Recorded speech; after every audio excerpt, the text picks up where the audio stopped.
Superman first appearance, Action Comics #1. Sold for, I think, 1M US. Lumabas sa balita recently. Anong original price niya nung ni-release yun? 10 cents lang yun. 10 cents! Actually, ako, ang rule of thumb ko naman pag sa collecting, collect what you love. Nag-rent lang, mga 25 cents, gano'n. Totoo. Tapos pag nabasa mo, nasosoli mo, yung pala, may value rin pala. Usapan kasi natin investment parati. Stock market, mutual fund, pag-ibig MP2, or property. Pero hindi alam ng tao na may pera sa comics, sa collectibles. Videos that will make you wealthy and debt-free. Sa puntong ito, makasama natin isang Iponary of the Week na walang iba kundi si Ivan Guerrero. Hi, good morning, Ivan. Hi, Susie. Good morning. Yes, Ivan, bago tayo mag-umpisa and then tell us about your entrepreneurial journey, tell us more about your background. A lot of people know me from either two things. So one is I am a shareholder sa Philbars, yung chain of comic book stores. I am also known as a Lego fan designer. Ha? Talaga? So I've actually produced sets for Lego. May 3 na produce in the past 4 years, I think. Ano trabaho ng isang designer ng Lego? Actually, ang real job ko is commercial director ako. I direct videos and I produce also as well. Ng mga commercial sa TV? Not commercials, mga AVPs, videos, video productions, yeah. Oo. So, ilang kayo magkakapatid? So I grew up in a family of 3 and ako yung kuya. Ikaw yung kuya. Saan ka nakapag-aral? Xavier. Sa Xavier. School. Pagkatapos niyan, anong course ang kinuha mo nung college? When I graduated, ako, UANP, dito lang sa Ortigas, and then marketing communications. And then, nag-aral ako ng broadcasting pagkatapos. Tapos, anong unang trabaho mo? Unang job ko, fresh out of college, I worked for yung ad agency, Macan Erickson dati, no? And then, I was an art director. Naalala mo, nung una ka nagtrabaho, magkano isisweldo mo? Yeah. Naalala mo? Parang, I think it was something like 20 or something. 20,000 pesos. Or less. Baka Oo. less. So, nung kumita ka ng 20,000 pesos, anong unang ginawa mo at anong unang binili mo sa 20,000 pesos? Yan, curious ako. I think marami akong expenses nun kasi working student din ako at the time. Eh. So, Really? Kasi when you're UANP, you're going to school and you're taking residency in one of the agencies at the same time. So, I remember mahal pa yung parking and all that. So, yung Were you supporting already during that time? Not yet, no. Not yet? No. Oo. Si parents pa rin na Parents pa rin. So, ano ginagawa mo sa ipon mo during the time when you were starting? Mahilig talaga ako sa collectibles eh. Ilang taong ka nagko-collect at anong kino-collect mo? Kung ano-ano, no? Comics for one, and then action figures, mahilig din ako. Ilang taong ka nun? I was 23, 24, mga ganun. So, ang question ng curious lang, di ba? Siyempre, yung mga tao, nagko-collect ng comics, di ba? At saka na mga ganun. May pera ba doon, Ivan? Yeah, actually, yung, for instance, na yung action figure line na nabanggit ko just now, Oo.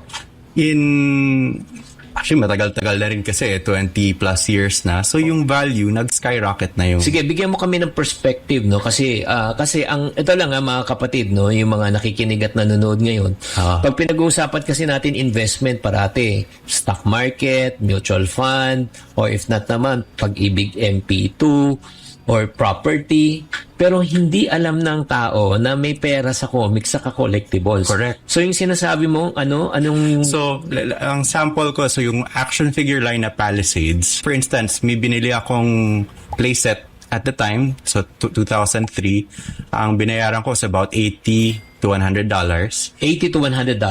Ang bentahan na ngayon siguro on eBay is between $600 to $1,000. Wow! Yeah. Mint in box. So, pag sinasabi nating mint in Hindi box... pa nabubuksan. Hindi pa nabubuksan.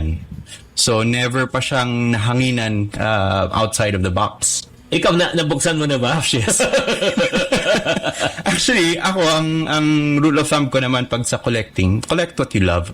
Oo. Kasi, kung nagko-collect ka lang na for Para speculation, kumita. Oo, ang hirap nun. mahirap nun kasi hindi mo masasabi baka hindi kumita, di ba? Hindi siya magkaroon ng value in the future. Pero nung binili mo nung 2002 yun, alam mong ganun talaga pwede mangyari o hindi, ano lang, kasi gusto mo lang?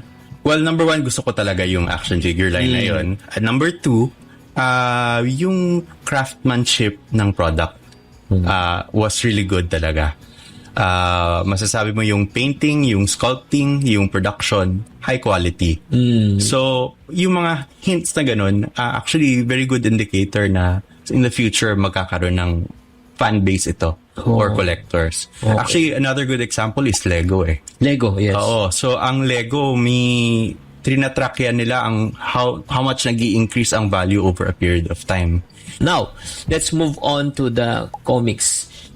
Please educate us kung bakit may pera sa comics. Okay. So, ang value ng comics, so medyo notorious yan no? Na there are some items that go up in value significantly. So, in fact, recently, I think yung Superman first appearance action comics #1 was sold for, I think, 1M US. $1 million. I think, lumabas sa balita recently. Anong original price yun nung nirelease yun? 10 cents lang yun. 10 cents!